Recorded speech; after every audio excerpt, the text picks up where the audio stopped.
কাৰ্বি সকল আটাইতকৈ অসমৰ পুৰণি জনগোষ্ঠী, যি কাৰ্বি সকলক বিষ্ণু ৰাভাদেৱে অসমৰ কলমবাজ বুলি কৈছিলে, সেই কাৰ্বি লোকসকলৰ ওপৰত যি ধৰণেৰে পৰিকল্পিতভাৱে তেখেতলোকক তুচ্ছ তাচ্ছিল্য কৰি তেখেতলোকক সংবিধানে প্ৰদান কৰা ভূমিৰ অধিকাৰ, ৰাজনৈতিক অধিকাৰ, ভাষা সংস্কৃতিৰ অধিকাৰ খৰ্ব কৰা বুলি তেওঁলোকে উপলব্ধি কৰিছে আৰু তেওঁলোকে সাংবিধানিক অধিকাৰ বিচাৰি ৰাজপথত গণতান্ত্ৰিক আন্দোলন কৰিছে।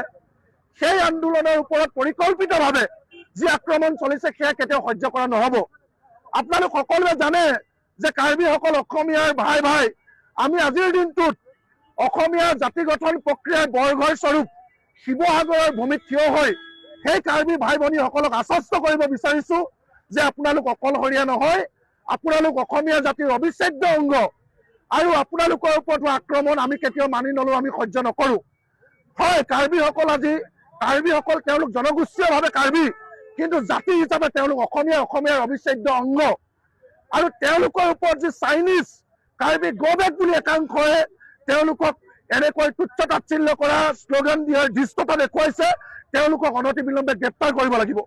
আমি আচৰিত হৈছো যে অসম আৰু উত্তৰ পূৰ্বাঞ্চলৰ জনসাধাৰণক একাংশ উত্তৰ ভাৰতীয় চাইনিজ বুলি উপলুঙা কৰে আমি দেখি আহিছিলো, কিন্তু অসমৰ মাটিত থিয় হৈ এনেকে অসমৰ ভূমিপুত্ৰক কাৰ্বিসকলক চাইনিজ গো বেক বুলি ক'ব, এইটো কেতিয়াও আমি সহ্য কৰিব নোৱাৰো। তেওঁলোকৰ ৰাজনৈতিক অধিকাৰ সুৰক্ষিত কৰা অসম চৰকাৰৰ দায়িত্ব। আজি সাংবিধানিকভাৱে 6 শিডিউল 6 অনুসূচীৰ জৰিয়তে তেওঁলোকক এই অধিকাৰ দিয়া হৈছে। আজি কাৰ্বি লোকসকল কিয় শংকিত হৈছে, কোনবিলাক দিশৰ পৰা তেওঁলোকৰ জীৱন সম্পত্তিৰ প্ৰতি ভাবুকি আহিছে, এই কথাখিনি সকলো মানুহে হৃদয়ংগম কৰা উচিত। অসম চৰকাৰে তেওঁলোকক নিৰাপত্তা নিশ্চিত কৰা উচিত। তাকে নকৰি তেওঁলোকৰ গণতান্ত্ৰিক আন্দোলনক এহাতেদি খৰ্ব কৰিব, অন্য হাতেদি উত্তৰ ভাৰতীয় এখিনি মানুহে ক'ত সাহস পালে যে এনেকৈ তেওঁলোকক ধমকি দিব।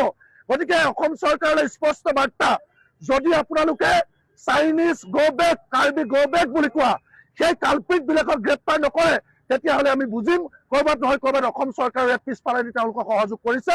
যদি নহয় অনতিবিলম্বে এই পাখণ্ডবিলাকক গ্ৰেপ্তাৰ কৰক আৰু দুইটা পক্ষৰ যি সমস্যা সেই সমস্যা আলোচনাৰ মাজেদি সমাধান কৰক।